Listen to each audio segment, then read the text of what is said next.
রামনবমী কী এবং রামনবমী কেন পালিত হয়? শ্রী রামনবমী ব্রত মাহাত্ম্য। রামনবমীর মহিমা। রামনবমীর মহিমা খুবই বিশেষ, কারণ এই উৎসবটি ভগবান শ্রীরামের সঙ্গে যুক্ত। হিন্দু ধর্মাবলম্বী অনেকেই এখনও রাম রামকে নমস্কার বলে থাকেন এবং কোনো বিপদ, ভয় বা সংকট দেখা দেয়, হে রাম তারা বলে। পুরাণ ও শাস্ত্র অনুসারে রামের নাম ভগবান রামের চেয়েও বড়। মহাদেব নিজেও রামের নাম জপ করেন। রাম নাম যিনি দুঃখ দূর করেন, যিনি দুঃখে পরাজিত করেন। এটা বিশ্বাস করা হয় যে যারা রামের নাম জপ করে তাদের কোনো অবস্থায় প্রাধান্য পায় না। অপরদিকে যদি একজন মানুষ তার শেষ মুহূর্তে ভগবান রামের নাম নেয়, তাহলে তার আত্মা মোক্ষ লাভ করে। রামনবমী উৎসব কবে পালিত হয়? অযোধ্যার রাজা দশরথের জ্যেষ্ঠ রানী কৌশল্যার গর্ভ থেকে প্রভু রাম জন্মগ্রহণ করেন। চৈত্র মাসের নবমীতে পূর্ণবাসু নক্ষত্রে এবং কর্কট রাশিতে এই দিনটিকে অত্যন্ত শুভ বলে মনে করা হয়। বাংলা ক্যালেন্ডারের চৈত্র মাসের নবমী তিথিতে প্রতি বছর রামনবমী পালিত হয়। চৈত্র মাসের শেষে দিনে রামনবমী পালিত হয়। ভগবান রাম কোন যুগে জন্মগ্রহণ করেন? ভগবান শ্রীরামের জন্ম ত্রেতা যুগে। রামনবমীর সময়সূচি। শুভ শ্রীরাম নবমী ব্রত মহোৎসব 2025, আগামী 6ই এপ্রিল রবিবার 2025, ইংরেজি 23শে চৈত্র 1431 বঙ্গাব্দ। শুভ রাম নবমী ব্রত। দুপুর পর্যন্ত উপবাস, অভিষেক মধ্যাহ্নে। শ্রীরামের প্রণাম মন্ত্র। রামায় রামচন্দ্রায় রামভদ্রায় বেধসে রঘুনাথায় নাথায় সীতায়া পতয়ে নমঃ। সীতা মায়ের প্রণাম মন্ত্র। বন্দে রাম হৃদম্ভোজ প্রকাশাং জনকাত্মজাম শত্রুবর্গ পরমানন্দদায়ী ন্যং রুক্ষ রূপিণীম। শ্রী রামনবমী ব্রত মাহাত্ম্য। আগামী রবিবার রামনবমী ব্রত মহোৎসব। চৈত্র মাসের শুক্লপক্ষের নবমী তিথিতে জন্মগ্রহণ করেছিলেন রাম। এবছর 6ই এপ্রিল চৈত্র শুক্ল নবমী তিথি। এই তিথিতে রামের পূজা অর্চনার বিশেষ মাহাত্ম্য রয়েছে। পুত্র সন্তান লাভের কামনায় রাজা দশরথ পুত্র কামেষ্ঠি যজ্ঞ করেছিলেন। সেই যজ্ঞের পরই রাম, ভরত, লক্ষ্মণ ও শত্রুঘ্নের জন্ম হয়। এছাড়াও রামের জীবনের সঙ্গে নানান চমকপ্রদ ঘটনা ও তথ্য জড়িত রয়েছে। ভারত জুড়ে রামনবমীর সাথে সম্পর্কিত আচার অনুষ্ঠান এবং রীতিনীতি অঞ্চলভেদে ভিন্ন।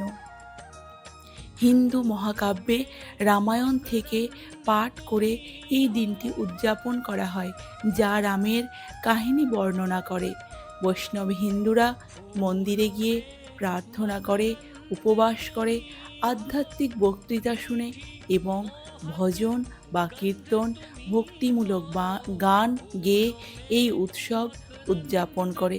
কিছু ভক্ত রামের মূর্তিকে দোলনায় রেখে শিশুর মতো তার পূজা করেন।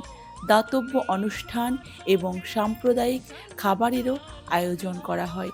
এই উৎসব অনেক হিন্দুর জন্য নৈতিক প্রতিফলনের একটি উপলক্ষ। এই দিনে অযোধ্যার রাম মন্দির এবং সারা ভারত জুড়ে অসংখ্য রাম মন্দিরে গুরুত্বপূর্ণ উদযাপন অনুষ্ঠিত হয়। রাম, সীতা, লক্ষ্মণ এবং হনুমানের রথযাত্রা বিভিন্ন স্থানে অনুষ্ঠিত হয়। অযোধ্যায় অনেকে পবিত্র সরজু নদীতে স্নান করেন এবং তারপর রাম মন্দির পরিদর্শন করেন।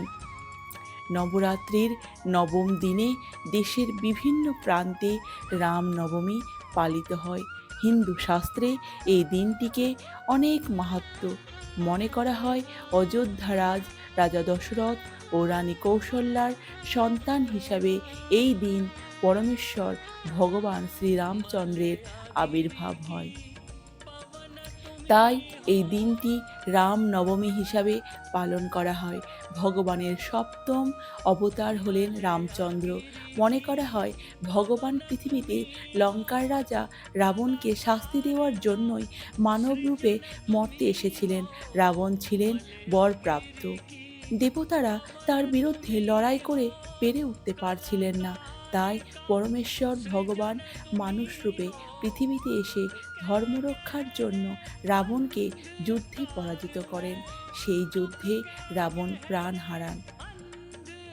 ব্রত মানে ভক্তিপূর্বক পরমেশ্বরের আরাধনা করে তাকে স্মরণ করা। এটাই তার প্রতি শ্রদ্ধা ও ভালোবাসা। ভগবান তার কোনো সন্তানকে আলাদা করে দেখে না, শুধু ভগবান বিচার করে আমার সন্তান আমার প্রতি কীরকম ভালোবাসা নিবেদন করে, আর ভগবান অন্তিমে সেরকম ভালোবাসা উপহার দিয়ে থাকেন। শ্রী রামনবমী ব্রত। অগস্ত্য সংহিতায় লিখিত আছে যে ব্রাহ্মণ চৈত্রের শুক্লা নবমী তিথিতে একমাত্র পরমব্রহ্ম রঘুকুল ধুরন্ধর রাম আবির্ভূত হইয়াছিলেন। সুতরাং তদ্দিনে উপবাস ব্রতাদির অনুষ্ঠান কর্তব্য। দেবশ্রেষ্ঠ ইন্দ্রও সর্বদা রামনবমী ব্রত পালন করেন, কদাচ পরিত্যাগ করেন না। আরও লিখিত আছে যে মূঢ়মতি রামনবমী সমাগত দেখিয়াও উপবাসী না থাকে, কুম্ভীপাক নরকে তাহার পচ্যমান হইতে হয়। মোহবশে রামনবমীতে আহার করিলে সেই মূঢ়মতি ভীষণ কুম্ভীপাকে পচ্যমান হয়, এতে সন্দেহ নাই। শ্রী রামনবমী ব্রত কোটি সূর্যগ্রহণ অপেক্ষা শ্রেষ্ঠ, মহাপুণ্য স্বরূপ। রামনবমী দিবসে ভক্তি সহকারে শ্রীরামের উদ্দেশ্যে যে কর্ম করা যায় তাহাই ভববন্ধনের ছেদনের হেতু হয়। অতীন্দ্রিয় হইয়া শ্রী রামনবমীতে উপবাস থাকিলে সেই ব্যক্তিকে আর জননী জঠরে প্রবিষ্ট হতে হয় না এবং তিনি রঘুনাথের প্রিয় পাত্র হন। উক্ত অগস্ত্য সংহিতাতেই ব্যক্ত আছে শ্রী রামনবমী কোটি সূর্যগ্রহণ অপেক্ষাও শ্রেষ্ঠ। এই মহাপুণ্যস্বরূপ শ্রী রামনবমী দিবসে ভক্তি সহকারে রামের উদ্দেশ্যে যে কোনো কর্ম করা যায় তাহাই ভববন্ধন ছেদনের হেতু হয়। আরও লিখিত আছে অতীন্দ্রিয় হইয়া শ্রীরামনবমীতে উপবাসী থাকিলে সেই ব্যক্তিকে আর জননী জঠরে প্রবিষ্ট হতে হয় না এবং তিনি নিঃসন্দেহে রঘুনাথের প্রিয় পাত্র হন। সকল ভক্তগণই এই ব্রত পালন করা উচিত। একাদশী ব্রতের মতো পালন করতে হবে বা কেউ সন্ধ্যা পর্যন্ত উপবাস করার পর অভিষেক করে চরণামৃত বা জল বা শরবত খেতে পারেন। উপবাসের অর্থ হল উপ অর্থাৎ নিকটে, আর বাস অর্থাৎ অবস্থান করা। সুতরাং ভগবানের নিকটে বসবাস করাকে উপবাস বলা হয়। ওই দিন শ্রীরামচরিত বর্ণনা, রামায়ণ পাঠ, ভগবত পাঠ, হরিনাম জপ, তুলসীতেও জলদান করতে হবে। রামনবমী ব্রতের বিধি। চৈত্রের শুক্লাষ্টমীতে ইন্দ্রিয় সংযম পূর্বক দন্ত ধাবনান্তে বিধানে প্রাতঃস্নান করিবে। তদনন্তর দান্ত কুটুম্বী নিরন্তর বেদশাস্ত্র পরায়ণ রামাচর্চনা নিরত সুশীল দম্ভশূন্য রাম মন্ত্রের বিধিবেদ্যা কেবলমাত্র রাম মন্ত্রের সাধক বিপ্রকে আহ্বান ও প্রার্থনাপূর্বক বলিবে, হে দ্বিজশ্রেষ্ঠ, আমি শ্রীরাম মূর্তির অর্চনা করিব। এই বিষয়েই আপনি শ্রী রঘুনাথ স্বরূপ, সুতরাং প্রীতচিত্তে আচার্যপদ গ্রহণ করুন। তদনন্তর ভূরি প্রমিত সাত্বিকান্ন সর্বদা বিশুদ্ধান্ন দ্বারা আচার্যকে ভোজন করাইয়া সহৃদয়ে শ্রীরামচন্দ্রকে ধ্যান করিতে করিতে স্বয়ং আহার